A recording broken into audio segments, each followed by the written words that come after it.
All right, thank you. My name is Marissa Mawazin. I work with KCDC, as we call it, Knoxville's Community Development Corporation, in our strategic partnerships and policy.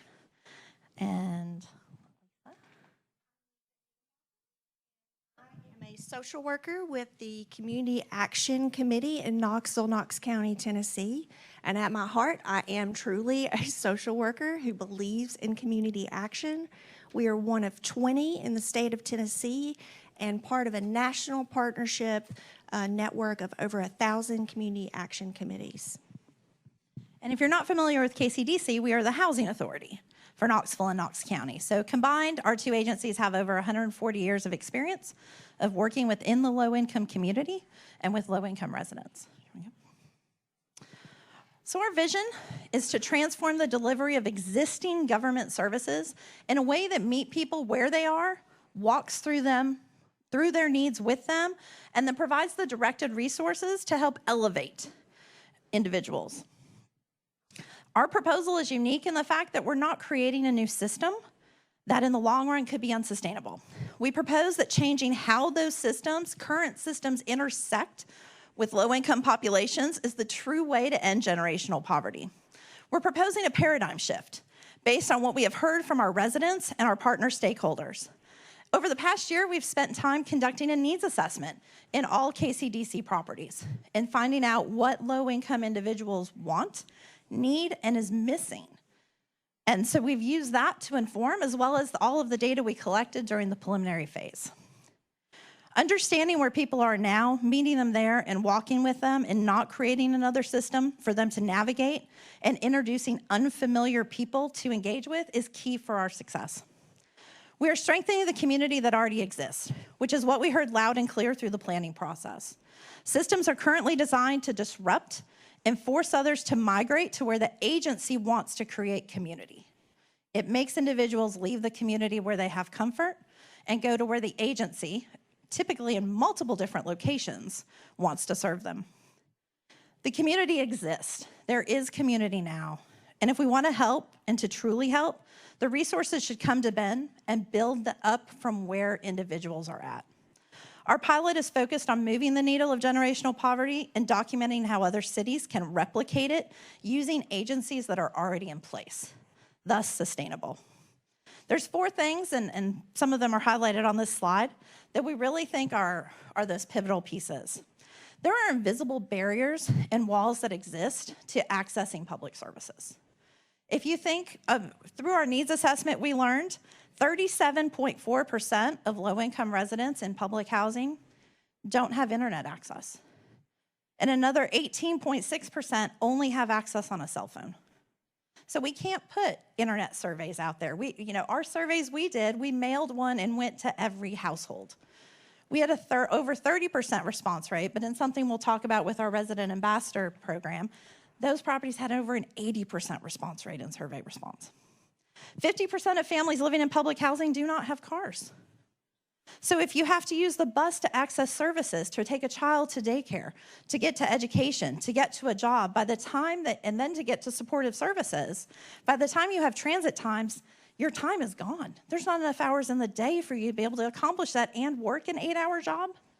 It's not possible.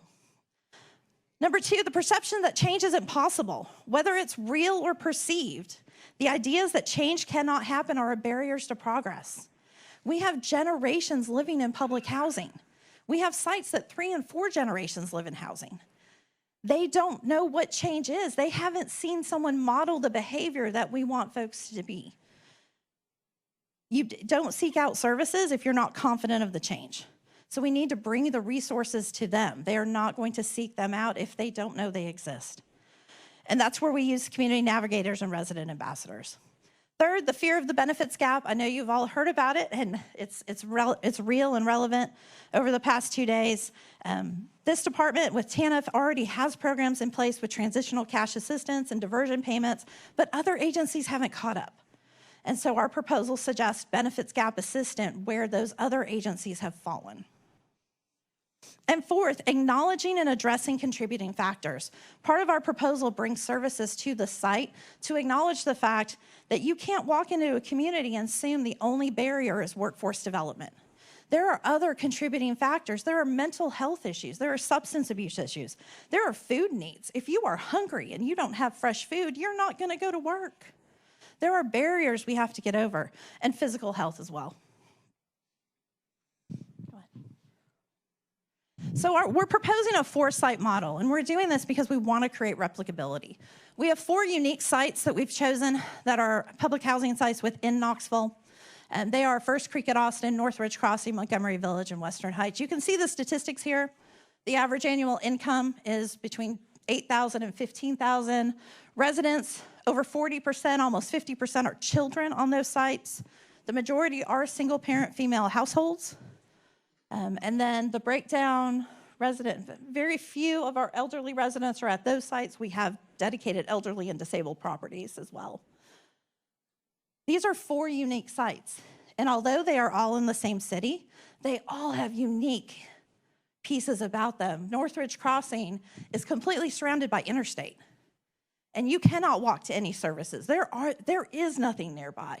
Montgomery Village is south of the water, surrounded by industrial and unique and in a pocket of itself. Western Heights is one that we've been focusing on. It's in the middle. It's well connected, but it's been a forgotten neighborhood for 100 years. And there is a lack of services there. Oh, go ahead. So what we're proposing are bringing together service providers to the site and locating them on site. And we are partnering with CAC and their Head Start program, locating Head Start programs on public housing sites so that parents can feel safe and secure and trust the provider and get their kids to school without that transportation barrier. We have Boys and Girls Clubs on or near the 4 sites we're proposing that we partner with. So we have youth development services available. Workforce development, partnering with our colleagues at the University of Tennessee Agriculture Extension, who has Department of Labor grants that they have for a program called Skills Up that provides educational equipment, services, tools, uniforms, anything someone needs for job and workforce development or the training to go to school, mechanic or plumbing, free of charge if you're on SNAP. So we're able to partner and really benefit from the other programs that are out there. Health and wellness, having 2 nurse navigators that are on site, not to provide clinical services, but to navigate the healthcare system. Being poor is hard. And it is hard work to be poor and figure out all the systems and where you need to go and how you access services. In addition, behavioral health services on site. We can't do this without mental health support. You cannot take someone who hasn't been working for years and has fear of the system, fear of the benefits gap, and suddenly put them into a program and think they're going to thrive. There has to be built-in mental health support. And then mobile fresh food access. We have a partner that's going to bring mobile fresh food onto each site on a weekly basis. So now we're addressing the nutritional elements to really help individuals' physical and mental health, so that will then allow them to even be able to start workforce development.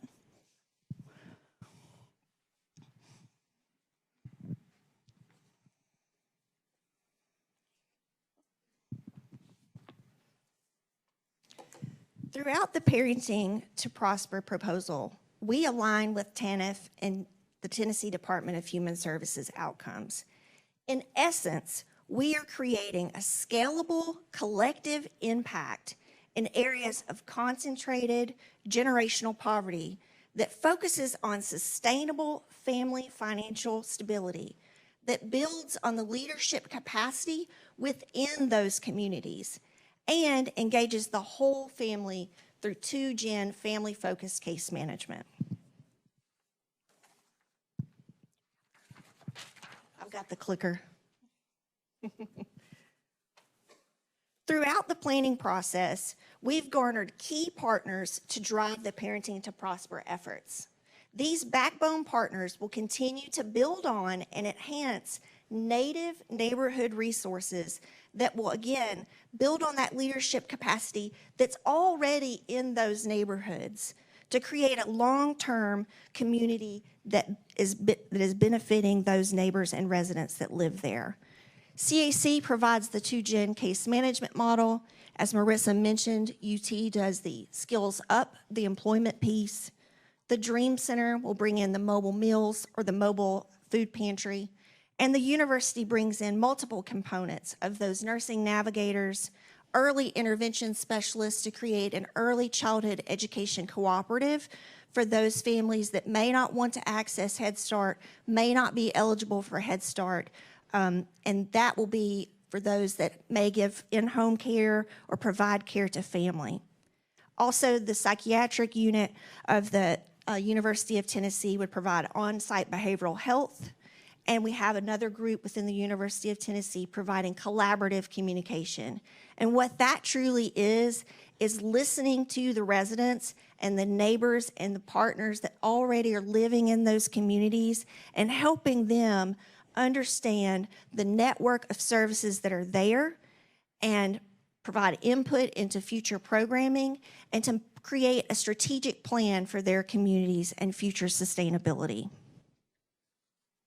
Helping Mamas would also, help with mentoring for those that are working towards their goals and provide positive enforcement or positive encouragement to those families.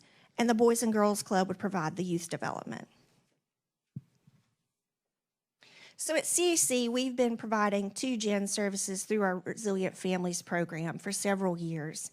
And we provide this family case management model, and we were recently recognized as one of 5 Aspen grantee recipients nationally because we have student parent advisors, students who have gone, or participants who've gone through our program, enrolled in educational activities that are now mentoring and supporting other newer participants within the program. Our approach is intentional, it's strengths-based, family-centered for the whole family, both the parent and the child. We dig in and get to know our clients and what their needs are. Parents engage from the beginning and choose goals that meet their contextual situations, give insight and voice to our program development. They literally will say, we need a support group or a play group for moms, or we need to have just a night out, just to chill and hang out with our kids. We build peer-to-peer relationships. I know as a mother, one of the things that I missed in early motherhood was being around other mothers, other people that understood my situation.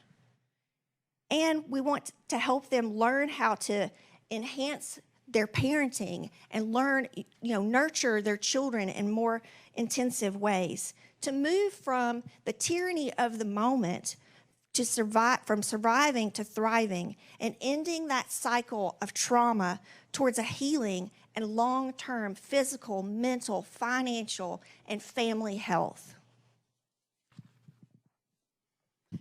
So our budget, the way the budget form is, this can be a little misleading in the fact that you see a chunk here with specific assistance to individuals.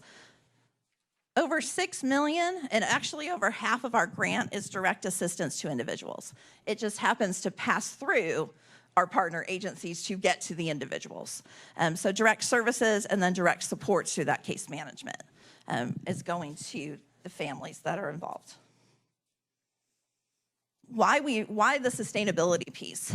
Programs exist. These nonprofits exist now. They provide the services. What the disconnect is how individuals are getting to those services, and then the wraparound pieces, that case management support, and bringing in all of the supports to bear on individuals where they are, where they're comfortable in those communities. Well, our community plan shows over 1,300 households that live within those communities. As individuals move out, as they're able to gain self-sufficiency, that's a new family that moves in.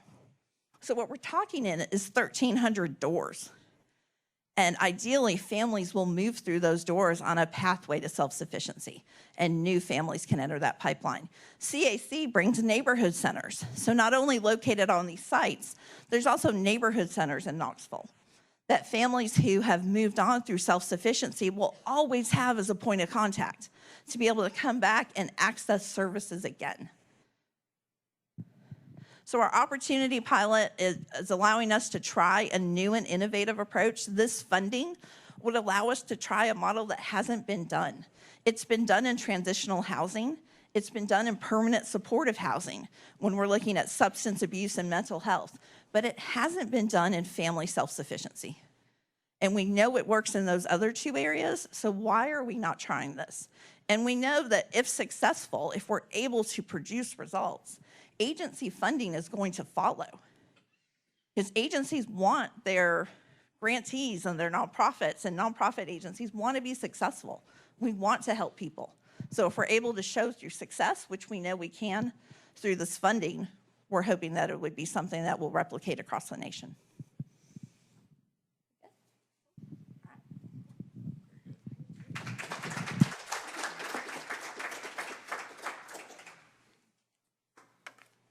Can you tell me what will be different in Knoxville when this goes into effect than what currently exists?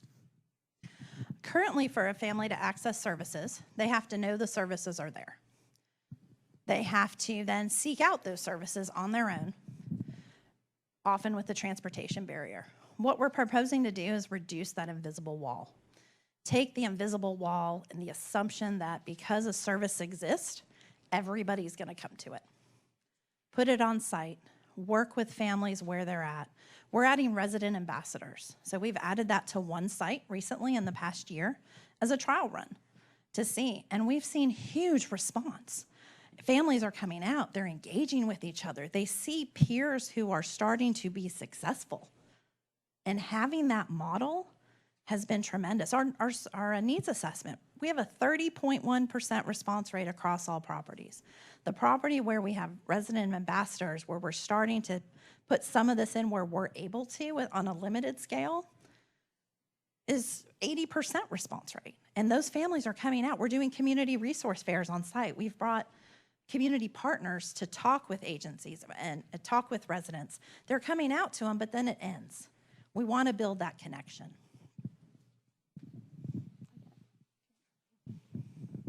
I'll add to that. You know, I've really been working in one particular community of the 4 communities, and it has been life-changing for me as a social worker. I have been involved in many different arenas of social work, but this has been true community action. And what I've seen at first, you know, knocking on doors, people wouldn't answer because why are you knocking on my door? We don't have strangers knock on our door. To, hey, Lisa, you know, or hey, Tracy. And when we have our community events, you know, we had an event in the fall and we gave out a full Thanksgiving meal, and we had other providers there talking about their services. And usually what you see at one of those fairs is people will take the items and they'll hit the door. What I saw there was they took the items back to their apartments and then they came back and hung out because we created a community. Just 2 days ago at the Easter egg hunt, I got to see some people I hadn't seen in a while because it's winter. I was like, hey, oh my gosh, it's so good to see you. And we got to see their children again. It's just, it truly is building a sense of building on community that's there, but building it and enhancing it further is pretty amazing to watch. These are islands. Tell me how you define success in this initiative. We have built-in tracking through case management. So looking at one, we've said access to resource, simply the inquiry about a resource will be a touch point, will be a success point that we look at. And then how we move folks through that, how they engage, what resources are they accessing. Not everyone is going to go down the same path. So we're going to watch which ones they're interested in, what they're doing, how we can bring all of what they need to them. We're not limited to these partners either. If families come, we have 95 partners across what we've brought together to work with low-income families. If there's a family that needs a resource, we're going to bring it in. So success is going to be tracking that and ideally watching families at the ultimate goal, families to move on to self-sufficiency and out of public housing. And I'll add to that. You know, within CAC, you know, there is benefit to being part of a national affiliation, and we do the results to outcomes measurement and accountability, the ROMA model. And what we do with all of our case management, regardless of 2Gen, is we're looking at, are they moving from surviving to thriving along our scale?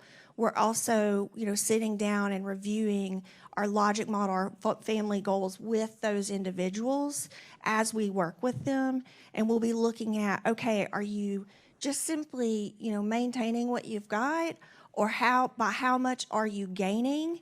And then what, you know, benefits are we gradually able to transition you out of? And the other thing with our resilient families we've seen is they meet some of their, you know, goals, but we're able to keep them with that program for as long as they really need us. So it's really just the continued engagement and how they're, you know, moving across with percentages of income increasing and decreasing their benefits, you know.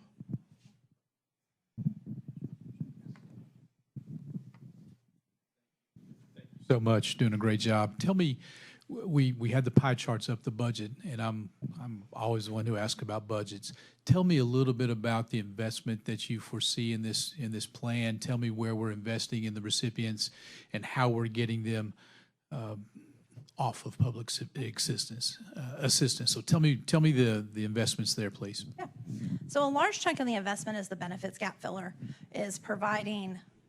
We have an average number in the proposal, but the sliding scale of what the individual needs to be able to, to take away the fear. Right now, the fear is I'm going to lose all my benefits, so I can't earn anything. So what if we can make that guarantee using the money in the proposal to say, okay, if your income, if you get a $9 an hour job, your rent's going from $0 to $426 a month. So we're going to use this funding to help with that as you transition into the workforce, so you don't have these huge budget cliffs immediately that then suddenly you never enter that workforce. That's a lot of the funding. The remaining of the funding is going to being able to support Head Start on site, being able to support the Boys and Girls Club located physically at 4 of the sites. It's the case management piece as well. Case management's expensive to do it well. So the case management piece, providing those direct services to clients, is probably the largest chunk that's up there. Tell me a little bit about that Head Start piece as well. Is that something where federal partners are working with you on, and Yep. Knoxville Board of Education? And tell me a little more about that. And is there capacity to have, I think you mentioned in the 4 zip codes, a facility, a location to house those Head Start programs? Tell me a little bit about that, please. So I'll start with the budget piece, and I'll give it to Lisa. From the budget piece, the operating of Head Start is covered. What we're asking for is the lease payments in the proposal. So our federal partners will continue to fund Head Start. And so that is wonderful. That is not something that we need to include here. We have one site currently at one of them. We are opening another site in 2 months. And then we are planning to get the other ones going during this time frame. So again, using federal partner support for the operations, we're simply looking at the occupancy piece to actually make it happen. And I will say, Head Start is actually part of the Community Action Committee in Knoxville, Knox County, and not, you know, through the school system. Yeah. So it's through. Yeah. So we're, you know, providing the case management piece, the 2Gen piece on site, and neighborhood resource coordinators and resident ambassadors, you know, peer-to-peer networking, and then also that Head Start piece is where CAC comes in.